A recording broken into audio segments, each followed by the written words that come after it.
नमस्कार प्रिय दर्शकों, हम सभी ने बचपन में एक बात सुनी है, बड़ों के पैर छुओ आशीर्वाद मिलेगा। मैंने भी सुना है, आपने भी सुना होगा कि बड़ों के पैर छुओ आशीर्वाद मिलेगा। पर क्या आपने कभी सोचा है कि क्या हर किसी के पैर छूना सही है? तो चलिए सबसे पहले ये समझते हैं कि पैर क्यों छूते हैं। प्रिय दर्शकों, भारतीय परंपरा में किसी बड़े या योग्य व्यक्ति के चरण स्पर्श करने का अर्थ होता है विनम्रता दिखाना, उनकी ऊर्जा और आशीर्वाद ग्रहण करना। मान्यता है कि पैरों में व्यक्ति की धार्मिक और आत्मिक ऊर्जा, स्पिरिचुअल वाइब्रेशन रहती है और जब हम चरण स्पर्श करते हैं तो वह ऊर्जा हमें मिलती है। लेकिन सच्चाई ये है कि हर किसी के चरण स्पर्श हमारे जीवन में अशुभता और बाधाएं ला सकता है। और प्रिय दर्शकों, इस बात को न केवल शास्त्र बल्कि ज्योतिष भी प्रमाणित करता है कि हर किसी के पैर नहीं छूने चाहिए। हर किसी के पैर छूने से हमारे जीवन में अशुभता और बाधाएं आ सकती हैं। ये बात न केवल शास्त्र बल्कि ज्योतिष शास्त्र भी प्रमाणित करता है। तो चलिए आज जानते हैं कि हर किसी के पैर क्यों नहीं छूने चाहिए। सबसे पहले तो मन में ये सवाल बनेगा, जब कोई भी कहेगा कि पैर हर किसी के नहीं छूने चाहिए, तो सबसे पहला जो सवाल बनता है मन में वह ये बनता है कि क्यों, आखिर क्यों पैर नहीं छूने चाहिए। तो यह भी समझते हैं, क्योंकि हम समझेंगे तभी बात अच्छी लगेगी। और हर एक चीज का अर्थ जानना, हर एक चीज को कसौटी पर, तर्क की कसौटी पर कसना बहुत जरूरी है। अंधविश्वास से दूर रहिए और तार्किक बनिए। तो आइए समझते हैं पैर क्यों नहीं छूने चाहिए। प्रिय दर्शकों, सबसे पहला जो कारण है वह है नकारात्मक ऊर्जा का स्थानांतरण। आप केवल इतना समझिए कि जब आप यह समझ रहे हैं, ये मान रहे हैं, शास्त्रों का ये कहना है कि जब आप चरण स्पर्श करेंगे तो उनसे आपको सकारात्मक ऊर्जा मिलेगी। तो यदि वह व्यक्ति नकारात्मक हो तो निगेटिव ऊर्जा भी तो मिल सकती है, क्योंकि ऊर्जा तो नहीं बदलेगी ना। सामने वाले के पास जो ऊर्जा है आपको वही मिलेगी। तो पहला कारण यह भी हो सकता है कि आपको नकारात्मक ऊर्जा मिले। प्रिय दर्शकों, अगर सामने वाला व्यक्ति पापकर्मी, क्रूर विचारों वाला, अधार्मिक जीवन जीने वाला, षड्यंत्र करने वाला हो, तो उसके शरीर, विशेषतः पैरों में नकारात्मक ऊर्जा होती है।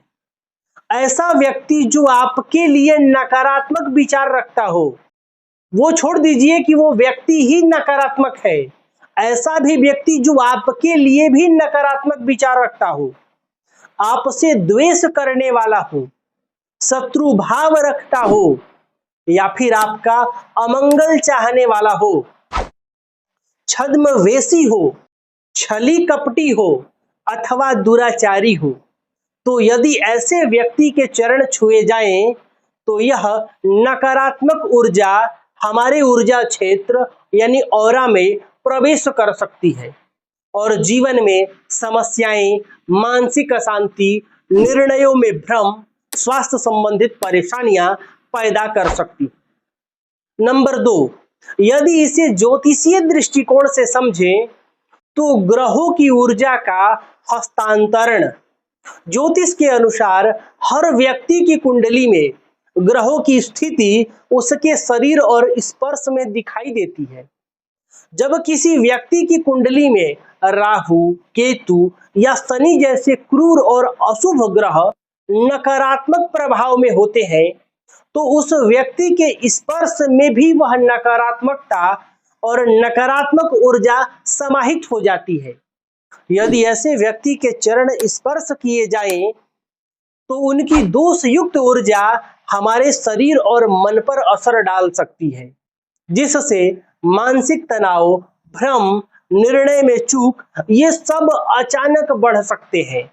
जैसे शनि राहु केतु यदि किसी के कुंडली में अशुभ है और वो व्यक्ति बुरे कर्मों से जुड़ा है तो उसके पैर छूने से इन ग्रहों की नकारात्मक ऊर्जा हमारी कुंडली में असंतुलन उत्पन्न कर सकती है। नंबर 3, ऊर्जा संक्रमण का सिद्धांत, एनर्जी ट्रांसफर थ्योरी। ऊर्जा संक्रमण का सिद्धांत यानी एनर्जी ट्रांसफर थ्योरी। प्रिय दर्शकों, कहा जाता है कि यथा संगत तथा रंगत, जैसी संगति वैसा प्रभाव। पैर छूना सिर्फ शरीर का नहीं बल्कि ऊर्जा का संपर्क है। यदि आप इसको समझें तो पैर छूना केवल शारीरिक संपर्क नहीं है, केवल शारीरिक क्रिया नहीं है, बल्कि इससे ऊर्जा का संपर्क है। यह वैसा ही है जैसे बिजली के तार को छूना। अगर तार ठीक है तो प्रकाश मिलेगा और अगर दोष युक्त है तो झटका भी लग सकता है। प्रिय दर्शकों, हमारे शरीर का आभा यानी ऑरा एक ऊर्जा मंडल है। पैर छूने का अर्थ होता है इस ऊर्जा को सीधे ग्रहण करना। यदि वो ऊर्जा शुद्ध न हो तो परिणाम भी शुद्ध नहीं होंगे। तो चलिए अब बात कर लेते हैं कि किनके पैर छूने चाहिए, क्योंकि यह भी सवाल है कि जब हम हर किसी के पैर न छुएं तो आखिर किसके पैर छू सकते हैं। यह भी सवाल बनना लाजमी है मन में, तो इसका भी उत्तर समझते चलते हैं। तो प्रिय दर्शकों, माता पिता गुरु संत, सबसे पहले माता पिता का पैर छुइए, गुरु का चरण स्पर्श करिए, संत या फिर वो व्यक्ति जो संयम, ज्ञान और सच्चाई के मार्ग पर हो, आपका अहित चाहने वाला न हो, आपका अमंगल चाहने वाला न हो। माता पिता आपका अमंगल कभी नहीं चाहेंगे, गुरु आपके अमंगल नहीं चाहेंगे। तो माता पिता गुरु और वैसे संत का पैर छुइए जो संयमित हो, ज्ञानी हो और सच्चाई के मार्ग पर हो। इनके चरणों में सकारात्मक ऊर्जा होती है जो हमारे जीवन को सकारात्मक दिशा देती है। प्रिय दर्शकों, नित्य विनम्रता पूर्वक बड़ों का अभिवादन करने से आयु, विद्या, यश और बल में वृद्धि होती है। अभिवादन शिलस्य नित्यं वृद्धोपसेविनः चत्वारि तस्य वर्धन्ते आयुः विद्या यशो बलम। 4 चीज की वृद्धि होती है हमारे जीवन में। हमारी आयु की वृद्धि होती है, विद्या बल बढ़ता है, यश बढ़ता है और बल, विद्या भी बढ़ता है और शारीरिक बल भी बढ़ता है।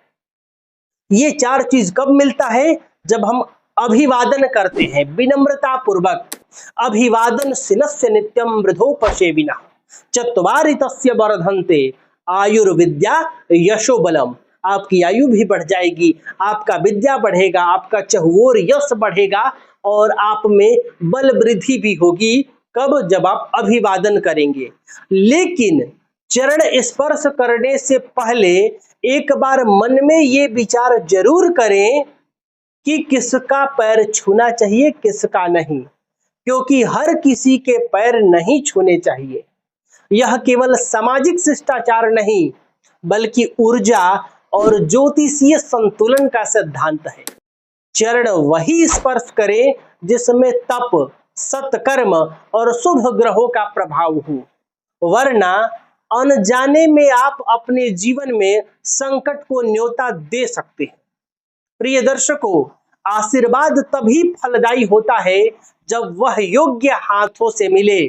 ठीक वैसे ही जैसे दान के संदर्भ में शास्त्र का एक कथन है कि दान का उत्तम फल तभी मिलता है जब दान किसी योग्य पात्र को दिया जाए या योग्य पात्र को किया जाए, क्योंकि मिले दान से वो व्यक्ति जैसा कर्म करेगा दान का फल आपको वैसा ही मिलेगा।